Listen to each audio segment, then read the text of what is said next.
આવો અલંકૃત કરો,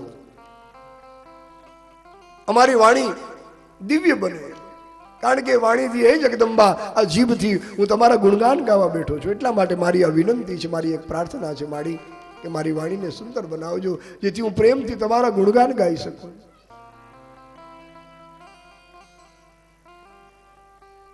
અને આ જ વાત આપણા ગુજરાતના ભક્ત કવિ વલ્લભ મા પાસે માગણી કરતા લખે, વાણી આપો ને વિશ્વંભરીમાં બહુ જરા ગુણ તમારા ગવાય. વાણી આપો ને વિશ્વંભરીમાં બહુ જરા ગુણ તમારા ગવાય. એ માડી વાણી આપો ને વિશ્વંભરીમાં બહુ જરા ગુણ તમારા ગવાય. વિશ્વંભરીમાં બહુ ચેરા ગુણ તમારા ગવાય. આદિશક્તિ તુજને નમુમાં બહુ ચરા ગણપત લાગુ પાય. આદિશક્તિ તુજને નમુમાં બહુ ચેરા ગણપત લાગા પાય. આદિશક્તિ તુજને નમુમાં બહુ ચરા ગણપત લાગુ પાય. આદિશક્તિ તુજને નમો બહુ ચરા ગણપત લાગા પાય. ગણપત લાગુ પાય. ગણપત લાગુ પાય. ગણપત લાગુ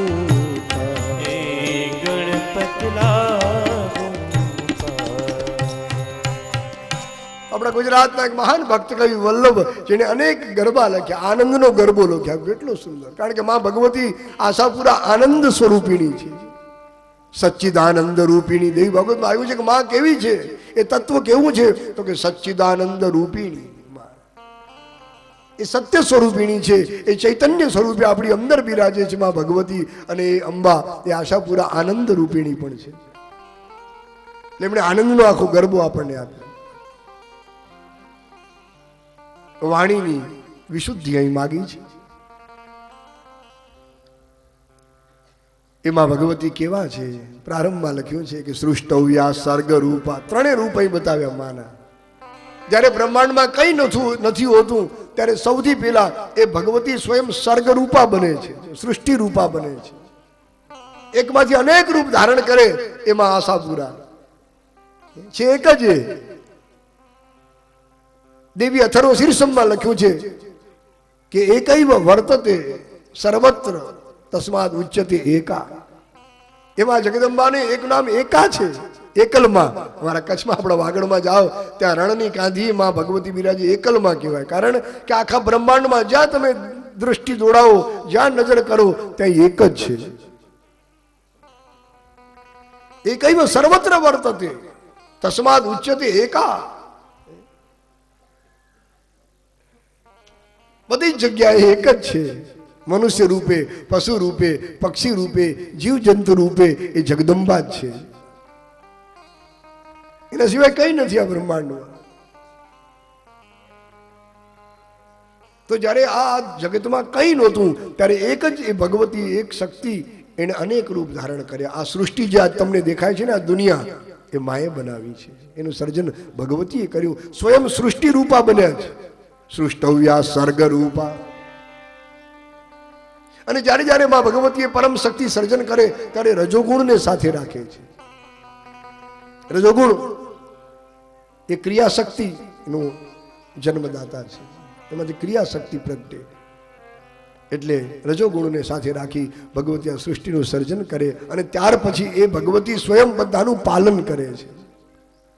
જગદ અવન વિધૌ પાલની.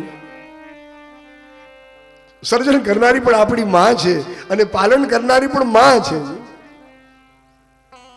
નહીતર ભક્તો વિચાર કરો કે આ બ્રહ્માંડ કેટલું વિશાળ છે, આ દુનિયા કેટલી મોટી, એનું પાલન કોણ કરે છે? હું કે તમે નથી કરતા. આપણને તો સંખ્યાની ખબર નથી કે આ જગતમાં કેટલા કાગડા છે, કેટલા કૂતરા છે, કેટલા કીડી મકોડી છે, જેની સંખ્યા આપણે જાણતા નથી. એનું પાલન આપણે કેમ કરી શકીએ? એ બધાને પાળનારી પણ પરમેશ્વરી છે, પાલની. અને જ્યારે જ્યારે પાલન કરવાનું હોય ને ત્યારે માં ભગવતી સત્વગુણને સાથે રાખે છે. સત્વગુણ એ પાલનનો ગુણ છે, દિવ્ય છે. અને છેલ્લે જ્યારે જગતનો સમય પૂરો થાય ત્યારે અંતે બધાનો સંહાર કરનારી પણ એ જ માં ભગવતી છે, જગદંબા જોગમાયા આશાપુરા છે. સર્જન કરનારી પણ એ જ, પાલન કરનારી પણ એ, અને અંતે સંહાર કરનારી પણ એ જ માં છે, બીજી કોઈ નથી. તમને કદાચ પૂછવાની ઈચ્છા થાય, નવાઈ લાગે કે જેને સર્જન કર્યું એ જ નાશ કરે, પણ આ સિદ્ધાંત છે દુનિયાનો. જે પોષતું તે મારતું, આ નિયમ છે. એ જ પરાંબા ભગવતી સર્જન કરે, એ જ પાલન કરે, પણ જ્યારે સમય પૂરો થાય ત્યારે બધાનો સંહાર પણ માં જ કરે છે. ત્યારે એ રૌદ્રી કહેવાય છે. સર્જન કરે ત્યારે બ્રાહ્મી કહેવાય, બ્રહ્માણી બ્રાહ્મી. પાલન કરે ત્યારે એ નારાયણી કહેવાય, વૈષ્ણવી શક્તિ. અને જ્યારે સંહાર કરે ત્યારે રૌદ્રી કહેવાય છે, રુદ્રાણી. સંહારે રૌદ્રી, રુદ્ર રૂપ, ભયંકર રૂપ ધારણ કરી એ ભગવતી કાળ રૂપ બની બધાનું કોળીઓ કરી જાય છે. જેમાંથી આ વિશ્વ પ્રગટ થયું આમ તે આખું બ્રહ્માંડ એમાં જ સમાઈ જાય છે.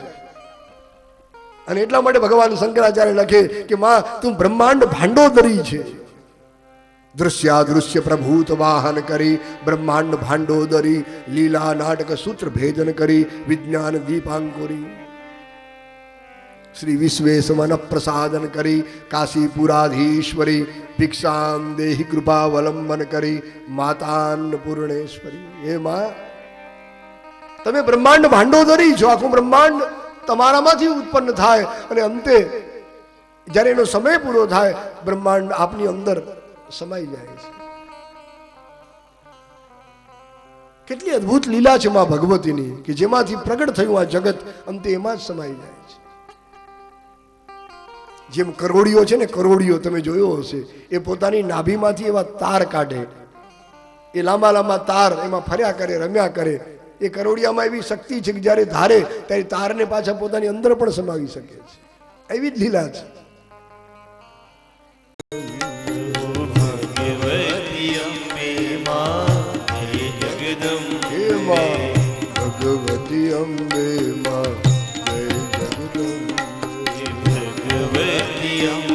માં જય જગદંબે, ભગવતી અંબે માં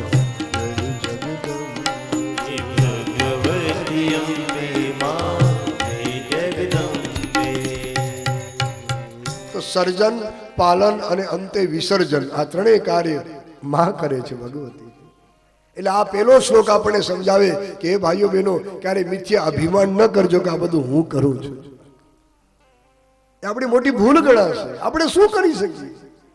અખિલ બ્રહ્માંડનું સર્જન પણ એ માએ કર્યું, પાલન પણ એ જ કરે, અને અંતે સમય જ્યારે પૂરો થાય ત્યારે બધાનો સંહાર પણ એ જ કરનારી છે. આપણે તો ખાલી નિમિત્ત માત્ર છીએ. હું કરું છું ક્યારે ન વિચારજો. એ અજ્ઞાનતાની નિશાની છે. નરસિંહ મહેતા લખે કે હું કરું એ જ અજ્ઞાનતા, શકટનો ભાર જેમ શ્વાન તાણે. જેમ ગાડા નીચે કૂતરો હાલ્યો જતો હોય ને, કૂતરાને એમ થાય ગાડું હું ચલાવું છું, પણ એને ખબર નથી કે ભાઈ બબે બળદ જોડ્યા છે આગળ, ગાડું તું નથી ચલાવતો. કૂતરા ઉપર ગાડું મૂકો તો બિચારો કચડાઈને કચુંબર થઈ જાય, ગુજરી જાય. એવી હાલત આપણી હોય છે ઘણી વાર સંસારમાં. માણસને એમ થાય કે હું જ બધું ચલાવું છું, હું જ સંચાલન કરું છું, હું જ આ બધું કરું. નહીં, આપણે કંઈ નથી કરતા. બધું માની કૃપાથી, એની પ્રેરણાથી, એની શક્તિથી, એણે દીધેલી સંપત્તિથી આ બધું થાય છે. હું કરું છું આ અજ્ઞાનતા છે, અને હું નથી કરતો, મારી માં કરી રહી છે આ બધું, આ જ્ઞાન છે. આ સાચી સમજ છે આપણે. અને આવી સમજ જેના જીવનમાં પ્રગટી એ માણસ ધન્ય થઈ ગયા જગતમાં. અને આવી સમજને પ્રગટાવવા માટે તો આપણા સંતો ગામડે ગામડે વિચરતા હોય છે, ફરતા હોય છે, અને એ બધાને સુંદર બોધ આપતા હોય છે. આ સમજણ પ્રગટે આપણા જીવનમાં. આપણે નિમિત્ત માત્ર છીએ. ગીતામાં અર્જુનને ભગવાને કીધું, અર્જુન તારે નથી આ બધાને મારવાના. આ ભીષ્મ, દ્રોણ, કર્ણ, એની સામે તું કોણ છે?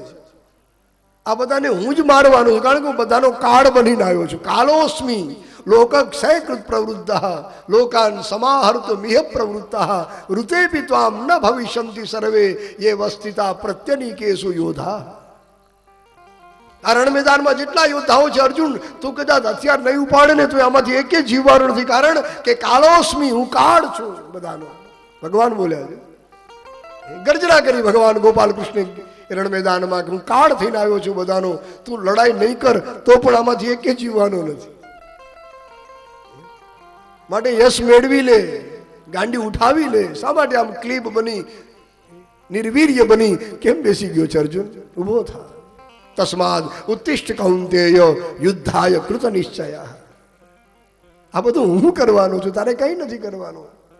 ખાલી નિમિત્ત બની જાતું. નિમિત્ત માત્રમ ભવ સવ્ય સાચીન. એમ કોઈ પણ સારું કાર્ય આપણા હાથે થાય ત્યારે એમ ન વિચારજો કે હું કરું છું. બસ એટલું યાદ રાખજો કે આપણી માં જગદંબા આશા પૂરા કરાવી રહી છે, એની કૃપા છે. તો મંગલાચરણના પહેલા શ્લોકમાં આ રીતે ખૂબ સુંદર 3 શક્તિના સ્વરૂપો એને યાદ કર્યા. બ્રાહ્મી શક્તિ, વૈષ્ણવી શક્તિ અને રૌદ્રી શક્તિ. બ્રહ્માણી, નારાયણી અને રુદ્રાણી. એક સર્જન કરે, એક પાલન કરે, એક સંહાર કરે. પણ એ ત્રણેય જુદા નથી હો. એક જ, મેં કીધું ને કે એક જ પરાંબા પરમેશ્વરી, એના 3 સ્વરૂપો છે, એક જ, જે જુદા નથી. જુદા ન માનજો. ભગવતીના નામ તમને જુદા લાગશે. કદાચ મંદિર આપણે અલગ અલગ બનાવતા હશું કે પ્રતિમાઓની સ્થાપના આપણે ભલે અલગ કરી હોય, પણ એ જુદા નથી, એક જ તત્વ છે. જેમ બ્રહ્મ તત્વ એક છે એમ શક્તિ તત્વ પણ એક જ છે, જુદા નથી.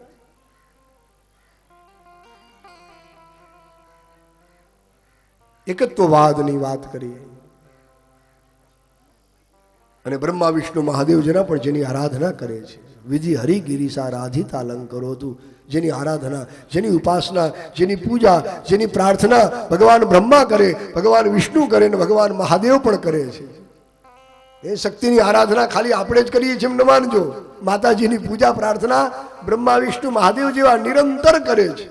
અને આજના જગતમાં આ બધા દેવો જો પૂજાતા હોય તો માની કૃપાથી પૂજાય છે. કારણ કે બધાએ શક્તિની આરાધના કરી છે એટલે માનો આશીર્વાદ મળ્યો. અને માના આશીર્વાદથી એ ભગવાન બ્રહ્મા, ભગવાન વિષ્ણુ અને ભગવાન મહાદેવજી આખા જગતમાં પૂજાઈ રહ્યા છે. ખાલી આપણા દેશમાં જ નહીં, વિદેશોમાં પણ આ બધા દેવોના મંદિરો છે. પણ એ શક્તિની આરાધનાથી એમને આ મહત્વ મળ્યું આખા વિશ્વમાં. વિધિ હરિગિરિસાર, વિધિ એટલે બ્રહ્મા, હરિ એટલે ભગવાન વિષ્ણુ અને ગિરીશ એટલે ભગવાન મહાદેવ. એ પણ જેની આરાધના કરે એ આ શક્તિ તત્વ છે, કોઈ સાધારણ નથી. અને આજે વાત શિવાનંદ સ્વામીએ પોતાની આરતીમાં લખી. તેરસે તુડજા રૂપ તું તારીણી માતા, માતું તારીણી માતા. તેરસે તુડજા રૂપ તું તારીણી માતા, તારીણી માતા. બ્રહ્મા વિષ્ણુ સદા શિવ, બ્રહ્મા વિષ્ણુ સદા શિવ. બ્રહ્મા વિષ્ણુ સદા શિવ, બ્રહ્મા વિષ્ણુ સદા શિવ. ગુણ તારા દાતા ઓમ જય હો મા જગદંબે. શક્તિ માડી જય આદ્યા શક્તિ, અખિલ બ્રહ્માંડ નિપાવ્યા, અખિલ બ્રહ્માંડ નિપાવ્યા. પડવે પ્રગટ થયા. ઓમ જય હો મા જગદંબે. ઓમ જય હો મા જગદંબે. ઓમ જય હો મા જગદંબે. ઓમ જય હો મા જગદંબે. તો માની પૂજા પ્રાર્થના ખાલી આપણે જ કરીએ છીએ એમ ન માનજો. વિધિ એટલે બ્રહ્મા, હરિ એટલે ભગવાન વિષ્ણુ અને ભગવાન મહાદેવજી જેવાએ પણ માની ખૂબ આરાધના ખૂબ અર્ચના કરી છે અને એટલે જ આજની દુનિયામાં આ તમામ દેવો પૂજાઈ રહ્યા છે. એ માની પૂજાનો આ પ્રભાવ છે, એનું ફળ છે આ બધું. અને આનો આધાર ચંડી પાઠમાં પણ છે. સપ્તસતીના પાઠ જે કરતા હશે ચંડી પાઠના અર્ગળા સ્તોત્રમાં આ બધાના શ્લોકો છે. ચતુર્ભુજે ચતુર્વક્ત્ર સંસ્તુતે પરમેશ્વરી રૂપં દેહી જયં દેહી યશો દેહી દિશો જહી કૃષ્ણેન સંસ્તુતે દેવી શશ્વત ભક્ત્યા સદાંબિકે રૂપં દેહી જયં દેહી યશો દેહી દિશો જહી હિમાચલ સુતાનાથ સંસ્તુતે પરમેશ્વરી રૂપં દેહી જયં દેહી યશો દેહી દિશો જહી ઇન્દ્રાણી પતિ સદભાવ પૂજિતે પરમેશ્વરી રૂપં દેહી જયં દેહી યશો દેહી દિશો જહી. આ શ્લોકોમાં એ બતાવ્યું કે હે ભગવતી, હે મા આશાપુરા, હે જગદંબા, તમારી પૂજા, તમારી પ્રાર્થના, તમારી આરાધના આ ચાર મુખવાળા બ્રહ્મા કરે છે. વિષ્ણુ ભગવાન પણ નિરંતર તમારા ગુણ ગાય છે અને ભગવાન મહાદેવ પણ 5 મુક્તિ હે પરમેશ્વરી હંમેશા તમારા ગુણગાન ગાતા રહે છે. તો આવી આપણી માં છે, એ કોઈ સાધારણ નથી. અખિલ બ્રહ્માંડીય જનેતા છે, અધીશ્વરી છે. એના ધામમાં આપણે બેઠા છીએ. તો આવો 1 વાગી ગયો છે એટલે વધારે લંબાણ નહીં કરું. 1 વાગ્યો છે. ઘણાને થતું છે કે મારા ઘડિયાળ નથી લાવ્યા લાગતા, પણ ઘડિયાળ પડખે જ પડ્યું છે. ઘણી વાર એવું થાય કે નજર તમારી સામે હોય ને એટલે ઘડિયાળ સામે નજર હવે મારી પડી. 1 વાગી ગયો છે. ધન્યવાદ છે આપ સૌને, આપ સૌનું સ્વાગત આ મઠને આંગણે માના ધામમાં. ખૂબ સુંદર આયોજન. આદરણીય માનનીય પૂજ્ય રાજા બાવા જે વર્ષોથી પ્રેમથી માની પૂજા કરે અને સમગ્ર જાગીરના જે ટ્રસ્ટી મહાનુભાવો બધાએ ભેગા મળીને ભાવથી આયોજન કર્યું છે. આપ સૌનો એમાં પૂર્ણ સહયોગ છે અને હજી પણ મળતો રહેશે. તો આવો અત્યારની કથાને હવે વિરામ આપી ફરી આપણે 3:30 વાગે આ મંડપમાં મળશું. જરૂર પ્રેમથી પધારજો. માનો પ્રસાદ લીધા પછી થોડો આરામ કરી અને ફરી આપણે 3:30 વાગે મળશું. સંતોના સન્માન સ્વાગત થશે. આપણી એક પરંપરા સનાતન ધર્મની કે જે સંતો પધાર્યા છે એમનું પ્રેમથી અહીં જાગીર દ્વારા સ્વાગત રાજા બાવાના શ્રી હસ્તે તમામ સંતોને જે કંઈ ભાવરૂપી ભેટ અર્પણ કરવામાં આવશે. એક વખત પ્રેમથી બોલીએ આશાપુરા માત કી જય.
શાસ્ત્રીજી મહારાજનું સન્માન ભાઈ ભક્તો કરી રહ્યા છે.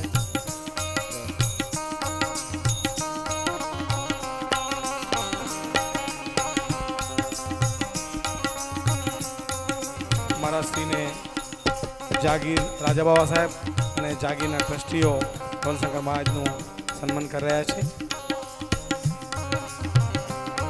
આપણે તાળીઓના ગણગણથી વધાવશું. નવલશંકર મહારાજ આપણે 9 દિવસ દેવી ભાગવતનું રસપાન કરાવશે.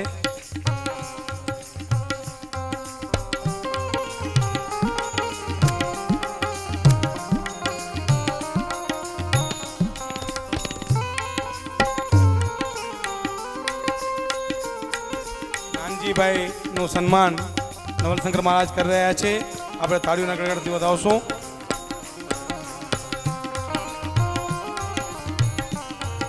રાજા બાવાશ્રીને વિનંતી કે આપ પધારેલા સંતોનું પણ સન્માન કરો.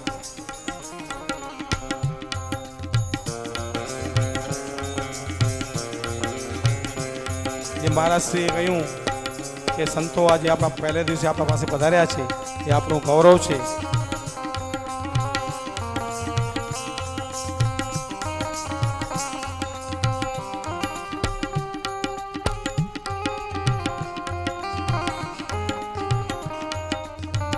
કિશોરદાસજી બાપુ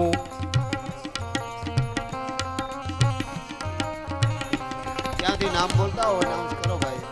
મૂળજી રાજા રંગ લોડાઈ, દયારામ દાદા લોડાઈ, કિશોરદાસજી મહારાજ કબીર આશ્રમ ભુજ, ભરત દાદા બારાપર, રુદ્રાણીના સંતશ્રી બધા આપણા વચ્ચે પધાર્યા છે. કાપડી સમાજના મહામંત્રી સાધુભાઈ પણ આપણી વચ્ચે પધાર્યા છે. આપણે તાળીઓના ગણગણથી વધાવશું. આપણા સંતોનું સન્માન રાજા બાવા કરી રહ્યા છે.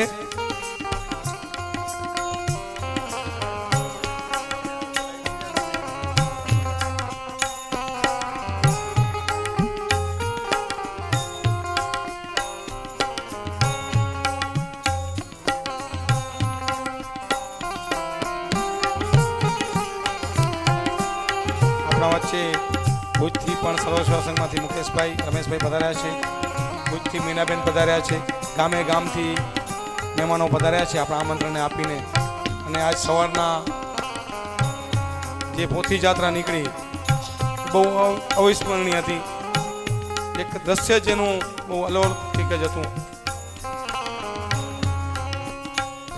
નલિયાથી પણ ભરતસિંહભાઈ, દિલીપસિંહભાઈ બધા પધાર્યા છે. નખત્રાણાથી અર્જુન દેવસિંહભાઈ. ગામે ગામથી કેના નામ લઈએ.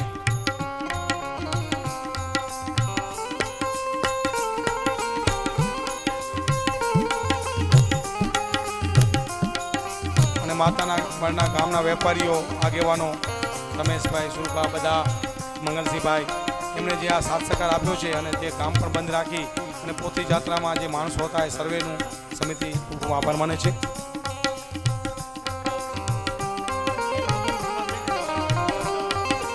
આ કથાનું સમાપન થાય ત્યારબાદ આપણે પ્રસાદ બધા સાથે લેશું. બધા વડીલો, ભાઈઓ, માતાઓ, બહેનો, પધારેલા મહેમાનોનો આપણે સાથે પ્રસાદ લેશું. ત્યારબાદ 3:30 વાગે ફરીથી કથાનું રસપાન કરાવવા નવલશંકર મહારાજ પધારશે.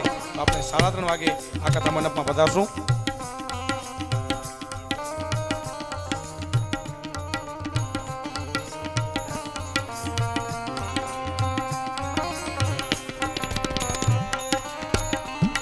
પત્રકાર મિત્રો, વિશ્વનાથભાઈ જોશી, દિવ્ય ભાસ્કરના મિત્ર, આજકાલના મિત્રો બધા પધાર્યા.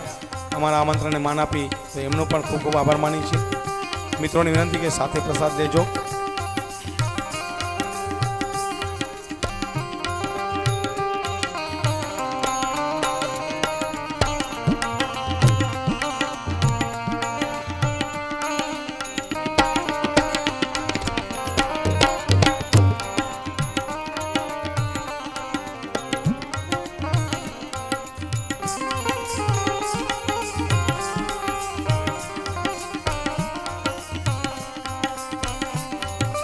મહારાજશ્રીની આજ્ઞાથી અત્યારે આપણે કથા વિરામ જઈ રહ્યા છીએ. બધા સાથે પ્રસાદ લેશું. બધા વડીલો ભાઈઓ મહેમાનોને વિનંતી કે આપ ચાલો બધા સાથે પ્રસાદ લેશું.